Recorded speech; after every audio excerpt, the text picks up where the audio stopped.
Hey, good morning. Listen to me. Good evening, Gallion. This is Mayor Tom O'Leary. It's Monday night, so we're back doing a live stream. One of the few times we've had guests on this live stream is this evening, and I thought it was important to have, and the school's actually requested some time to talk about two or three things that are going on just in the area of food service at the school. So Lori Pennington is good enough to be here. I don't know if she's happy to be here. We'll find. She'll report back after her friends tell her how she did. But I believe there's two new, and I guess for me I'll say it, exciting kinds of grant programs. One is available, I believe, nationwide, and that's what Lori's here to talk about. And it has to do with essentially the extension of the summer lunch program through the school year. And so explain to our audience how that works and how I think we want to make sure all parents know about it. Correct. So that they can save as much as they can. So Yes. hey, fire away and let us know. Well, at the end of August, or beginning of September, we got notified from the Ohio Department of Education that they approved the USDA providing free meals, free lunches to students, and that also includes breakfast, but we were already doing the free breakfast program this year. So we are extending that to lunch, and that goes through December 31st or until the funding runs out from the USDA. So we're excited about that to help our parents. You know, I know it's been tough with COVID-19, and so that we can help them save money that way. Last week, we were also notified that they are going to allow us to go back to the first day of school to make sure those meals were free. We're working with our point of sale company to reimburse the child's accounts for any charges that were made from August 20th through September 3rd. So that's good news for all parents and those that had been, given the kids. Well, I guess they don't give them lunch money anymore. Is that a thing of a past? There's really an account that they pay into. Yes, we call it the lunch account. Yeah. But they can put money on it. They can buy their lunch or breakfast if we charge for breakfast, or any a la carte items. So right now the meals are free, but they still have to pay for any a la carte extras that they want to purchase, like an extra sandwich or an apple. Or yes, we have the baked chips that meet the guidelines as well. So it's been, I guess I'm out of touch. So the days of skipping lunch and being, what's that, anorexic or whatever, bulimic, and saving your money so you have money on the weekend, those are gone. You have an account. And the cash is like, you don't do that anymore, huh? No, Okay. I was guilty of that back in my day too. Yeah. So. Binge. Yeah, you could definitely save up some money, always to buy your mom and dad a nice Christmas present. But anyways, that's so I guess there's a couple messages there. If you've been paying for it, there's efforts in the works to get your child's account, I guess, credited. So when this USDA money, which is the other part of the story, that is paying for in the same way they pay for the summer lunch program, when that runs out, then we go back to the old system. Those families will have a credit working for the kids, and this is K through 12. Yes, correct. All right, that's neat. That's neat. Because it does run up. I know my wife and we're past that. We're starting to see that with grandkids, and having to provide those dollars and remember the days. So it's in every bit helps. The other thing that we were talking about before we turn on the live stream has to do with the after school program, which will be getting in gear here soon. We're not really here to talk about that. Maybe we can we really should, get somebody back in a couple weeks, talk about that. That's extremely exciting, and I talked a little bit at the beginning last week about that program, but you're saying that you'll be able to supply a snack for those kids that are there Yes, in for that after program. school. So that's, I think that's, that's another, a bit of what's going on. I think I think most people don't have a good idea. I was on the school board once upon a time, so I know that there's some confusion, I think, among taxpayers about how much of their local taxes are used to underwrite or to fund the school program. And the answer to that doesn't matter. It's new math or old math or real old math. The answer is, does it cost? No. There is no local tax dollars that fund any school program Mhm. whatsoever. We have to operate in the black the best we can. If we don't, we have to find other funds, which Mhm. typically is the general fund has to bail us out, and we don't like doing that because Right. that takes money away from the kids in the Mhm. classroom. Mhm. So, we wanna operate in the black, but all of our funding is federal funding. It comes directly from the USDA, or when we have to charge for meals, then, the parents that have to pay for their meals, either the full price or the 40 cents, the reduced price, then that's included in our revenue that we bring in, so. Right. And it's just like, what I try to explain to the administrators, is we're a business within a school district, Mhm. so we have to operate the same way. So we need students. That fuels the food machine over there. So the more Yes. students we have, that's the enrollment. That's what drives your operating dollars, is how many youngsters in the school district. And make sure they come to school hungry and eat breakfast and lunch and. That's almost my experience is that's almost a guarantee they're hungry all the time. So we were talking again before we started, off to a pretty good start with the school year, and I think these programs that aren't the bread and butter, if you will, the 3 R's of the curriculum, but I think I know that if you don't have good preschool, before school and after school programming, and you don't have that full belly, then all the good curriculum and great teachers and those sorts of things fall short of what they could. So Right. We want the kids to be able to pay attention in the classroom, so good nutrition is a big part of that, so. that's right. So this is and then before we switch over to other city topics, this is the person principally responsible, former superintendent, and Lori making it happen of what's an outstanding summer lunch program. That white bus going around town through this past 6 months is something that not every community had, and I know in having worked with Lori in the past when I was working with the county, that the summer feeding, the summer lunch program is quite a passion for her and myself, and a few kindred spirits. So I think that's really a great thing about having a family in Galleon, COVID or not. There's that white bus now. That's, I think most everybody knows it's not going out to pick up litter on the interstate, but it's actually bringing food around to kids. So, all right, weak joke, bad joke about corrections department, but it's really a good program in the summer. And how many offhand? You know how many kids that we're getting? Kids sounds like a goats. I'm sorry. How many young people you were feeding this summer? We were averaging, probably at 200, 250 a day. Yeah, so Yeah. just a handful of years Yeah. ago.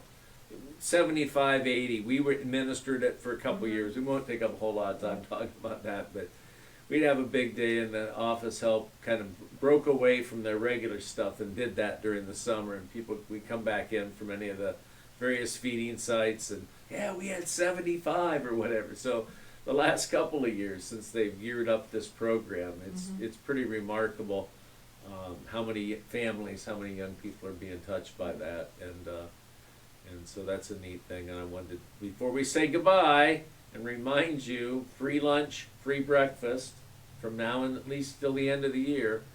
I wanted to thank her for everything she's doing and the school's doing to feed young people as we kind of navigate through tough times. So, anything else? No, that's it. Go All Tigers. right. Go Tigers. Yeah, I'm dressed up and ready to go. I haven't been able to get a ticket off the black market, nor have I pulled, have I tried to pull rank to get, I could be a hot dog vendor, but they don't have any. Yeah, you can't do that. Yeah, there's not anyone to sell them to. So, hey, well, anyways, Lori, thanks again for coming, and best of luck with the schools, and we'll see you soon. Okay. All right. Thank you. All right.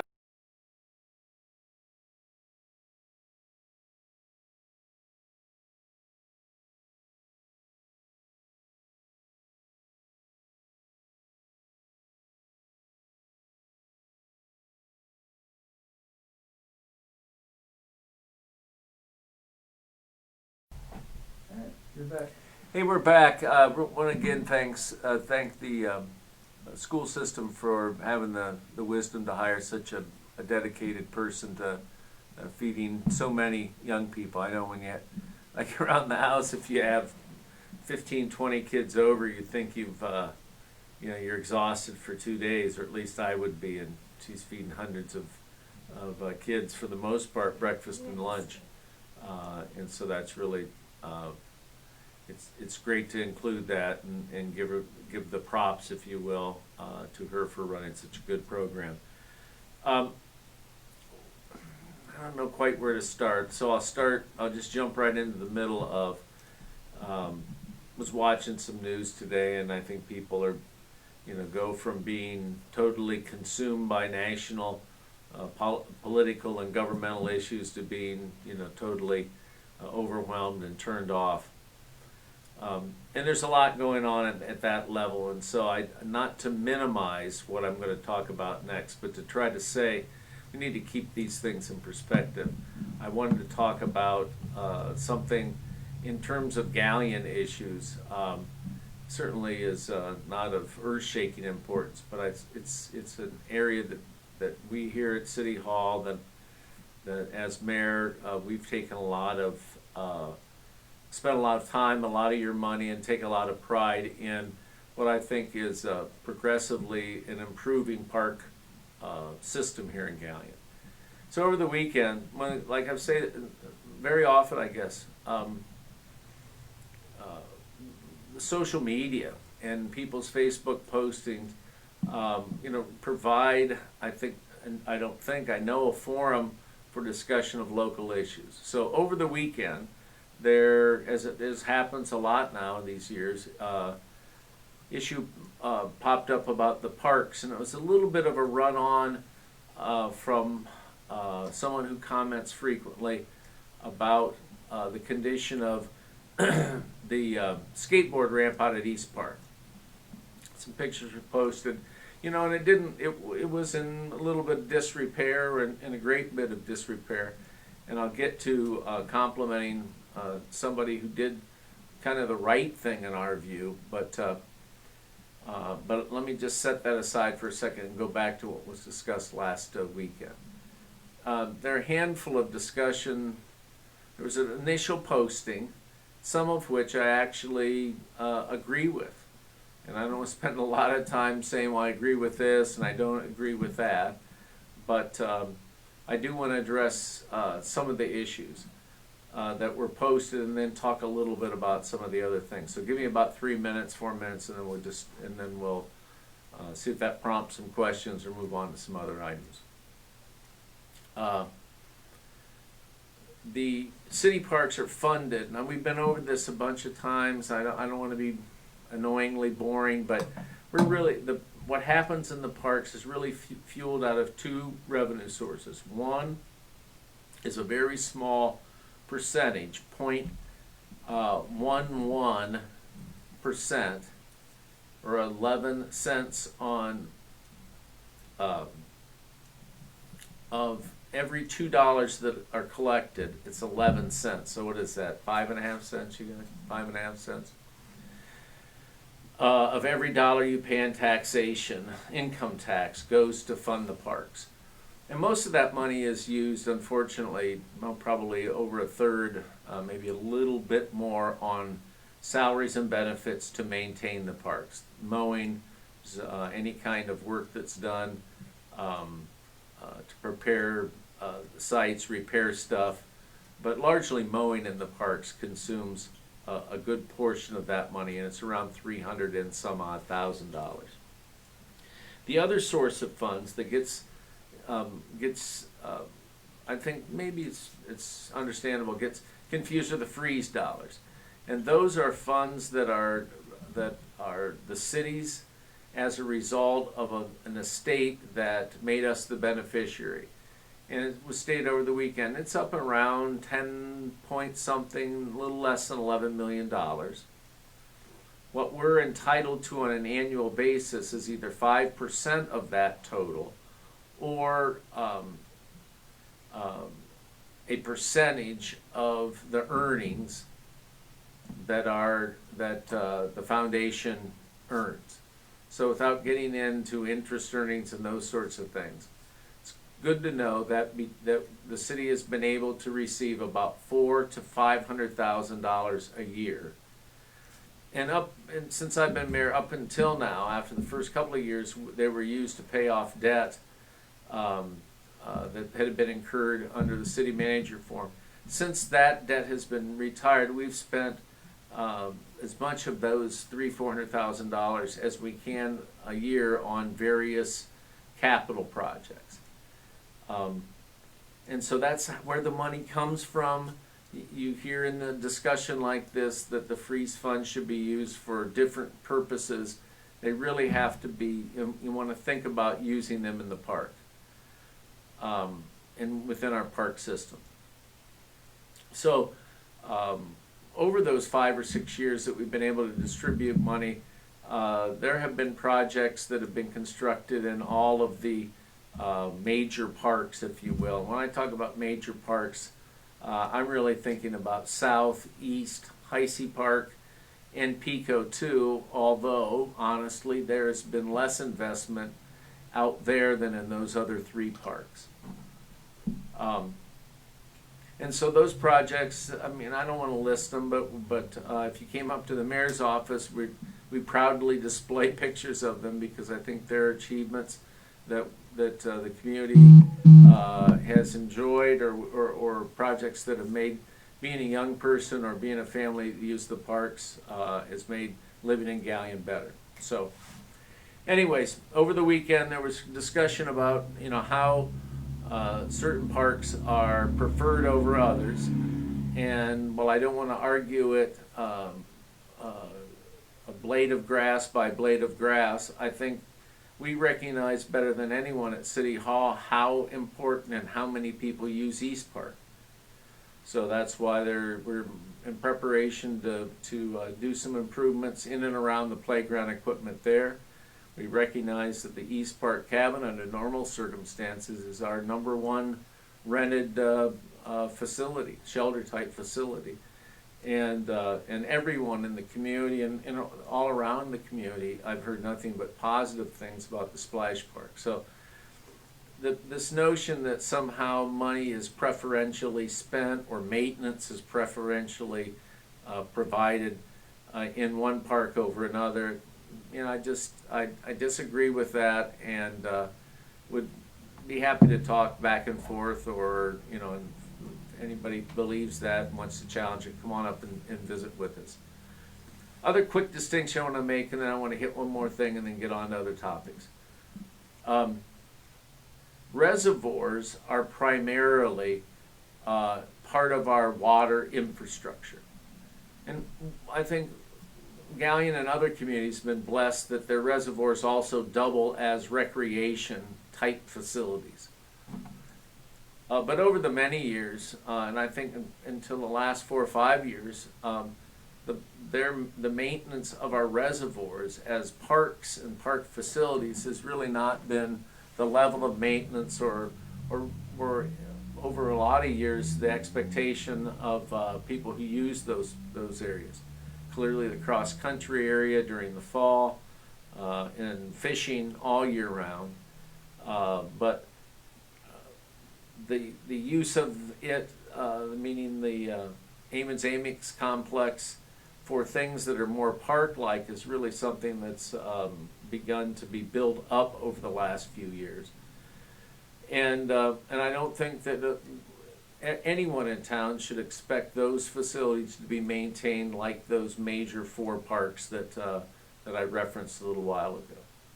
So I think there's a distinction between those major park facilities with playground equipment and a lot of usage, and the kind of usage that the reservoirs are put to use by local residents, a lot of fishermen, and some disc golfers. So if someone wants to make the case that the parks are maintained not as well as the reservoir, I think you're right about that. Although the goal is to have all of those, the reservoir and the park facilities, to be mowed once a week.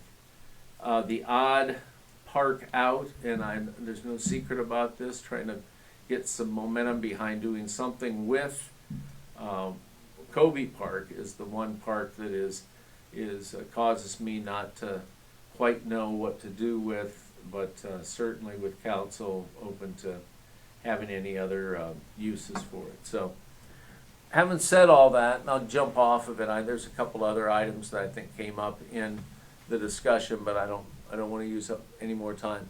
There's a fellow named Corey Joseph who saw the postings a couple weeks ago about the condition of the skateboard ramp, and went out and did some repairs. And while we're here to report that, I don't have any pictures to show you, so we'll try to get some of those posted on our Facebook site.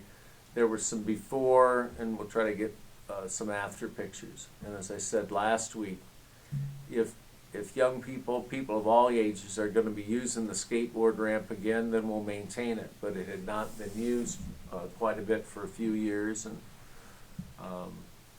it's just a matter of recognizing that and putting some dollars into it. So, because I heard the phone buzz about hop off the desk, I think we probably have a question. So let's go ahead and do that, Matt. Yeah, I wanted to point out we do have a question from Terry, staying on the same topic. Mm-hmm. How about using Freeze Foundation money to maintain and improve the parks instead of spending $4 to $6 million for the sports complex? Use that money to hire specifically people specifically for those parks and parks department. I think that I think that'll be a good conversation, a good debate. I'm going to quote Mike DeWine, who most people don't think of as quotable. I saw today got booed again. That's a bad sign. The president tried to introduce him, he kind of got booed. But any event, he's been saying, he and Lieutenant Governor, that we got to be able to do 2 things at once. And so my goal is to be supportive of the Freeze Center, but also recognize what Terry said, and we've got an obligation to maintain the parks that we have. So I think that discussion, I think is going to come up. It was in some of the conversation over the weekend, and I think it's going to be part of the discussion over the next several months as to whether to move ahead with the Freeze complex or not. I would say that $6 million is likely what the request will be of Freeze funds. So while the overall project looks to have grown beyond that, I think really the ability, I was explaining a few minutes ago about where the revenue comes from for Freeze, and it's $400,000 to $500,000, no more, not much less. And so our ability to build a project will be limited somewhat by how much debt can be served by that kind of annual income or annual money dedicated to debt service. So I think I answered the question. I think it's an open question on the Freeze Center. I know one other thing I wanted to mention about that. Since I've been mayor, we've not used Freeze Foundation dollars to pay for any of the operating and overhead expense. So mowing and any of the site prep for the big projects that the city has used freeze funding for, we've really not used those dollars. We've used the income tax money and used freeze dollars for capital projects, for things that you can touch.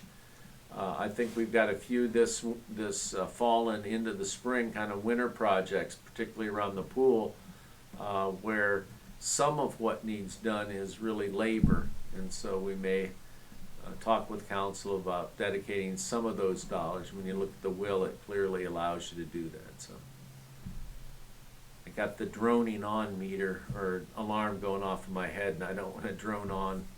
So we got anything other than parks? I have a question from Diane, but it is still on the parks. Oh, let's keep going then. I love parks. Yep. Parks. She wanted to know, did I hear previously that there may be a dog park being established at Kobe? Well, you know what I'd like to do about that is, my guess is there's a half dozen to a dozen what I call kindred spirits, people who really want a dog park and are willing to put some time in, build a consensus around where in the community it should go, and then work up a tentative budget, which becomes a permanent budget, and by early next year you could have, you could move through the selection of freeze projects, and unless somebody wants to object that the dogs don't have citizenship rights and aren't entitled, I think that's a legitimate project. And Kobe Park is, I would consider a leading candidate, and then by people who use dog parks, they said there's a couple locations out at Amons, kind of on the south side of Amons, that people practically use as a dog park now, and with a little bit of improvement, some earthwork and some fencing, you might be able to locate one there. Some of the other examples that I've heard offered up seem to me to be a little bit small. And I would just offer up a third that's in the park system, and that would be the wooded area and some of the old play area of Pico Park. North of where the parking lot is, north of where the ball diamonds are, there's about 5 acres the city owns back there, and it seems to me parts of that could be developed. There isn't a source of water for dogs to play in there, but there's certainly a way to get drinking water there for animals. So, anyways, what I'd like to do is to get people like that and a few of the council members that are interested in the dog park, and over the next few weeks work up a plan and get it ready for discussion, and perhaps apply for funds as part of the city's package. Anything else? Those are all the questions I have as of right now. Okay. I think the major things I'd want to talk about, certainly a council meeting tomorrow night, going to be some issues that we've been working on the last couple of weeks to fine-tune the arrangement between the city and the Port Authority to make maximum use of the money that the city gives the Port Authority. And so that that legislation, I think, is going to end up on there, on the agenda. There are going to be on Wednesday a multiple agenda item meeting with the Planning Commission, and as I go to talk about that, I'm not sure those meetings are made public in a COVID world sense. So we have make provisions for the commission to meet itself. They've been meeting in person, and so there are a couple items on there of general interest, and the Planning Commission, I think, will be moving ahead on some items here pretty soon. So those items are up for discussion. The most important thing I want to say before we sign off is that for anyone who uses the uptown area for something more than just driving through, meaning that you have a business or that you shop up there, get your hair cut, eat lunch, whatever the circumstances are, go to the bank. It's going to be important to get information coming out of a meeting on Wednesday. Help me, what time is that, Matt? 9:30? Wednesday at 1 o'clock. 1 o'clock. So don't tune in at 9:30. I'll be here all by myself waiting. But it's at 1 o'clock. And although it'll be set up so that people from the uptown area or people are concerned can come up here to this meeting. It'll actually be down at the chamber so that we have more physical space. All right, Matt, why don't you tell these fine people what the hell's going on, because I certainly don't know. So it's Wednesday afternoon up at the chamber. ODOT's going to be in, really in a virtual sense.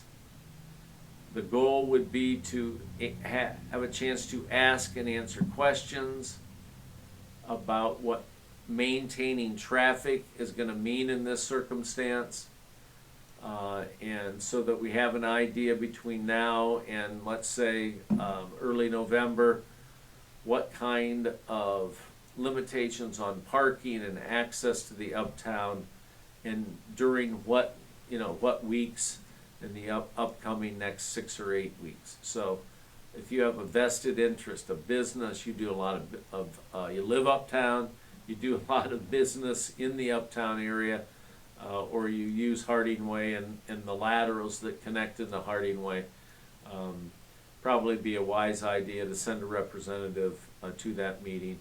And with Matt's help, we've got it right. It's 1 o'clock at the chamber on Wednesday. So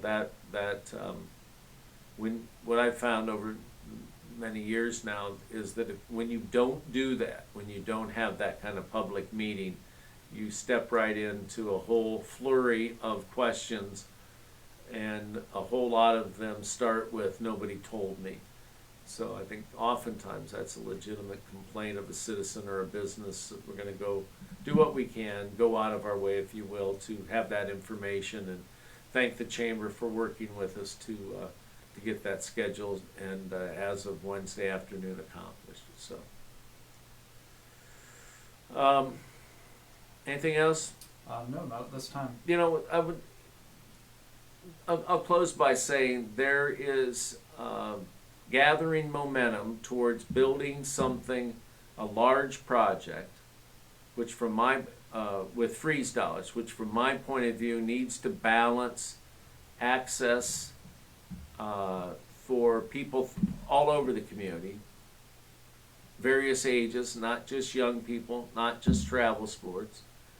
That during the week we need to have a facility that enables younger aspiring athletes, elementary school kids, middle school kids, to have adequate practice time in a number of sports at a decent time. And now we have limited practice time at what are probably certainly not the best times for students who are athletes to accomplish some after-school work as well as work on their sporting endeavors. So from my point of view, we need to have as many activities, as much of the, if you will, programming in that building be open to people of all ages. And we really have to guarantee, work hard to guarantee, that this is a Galleon area facility first, and a regional travel sports complex secondarily, or as 1B, 1A and 1B. So that's really what my position will be as this moves through the Port Authority and some selection criteria. It actually has a price assigned to it, and then the discussion between Port Authority, City, and then City and Freeze Board members. Those three entities come up with what I hope is a funding formula that satisfies some of the concerns raised over the weekend on Facebook, but also gets this kind of facility that I think Galleon youth will make this community better, more attractive place to live, and a better place to grow up in. So I'll stop my 3-minute campaign speech that's probably 5 minutes long We have no other questions? No, we do not. Sounds good. When I last checked, the Indians were ahead, so hopefully when I get back home, they'll still be ahead. Thanks for listening, and we'll be back next week. City Council tomorrow night at 7.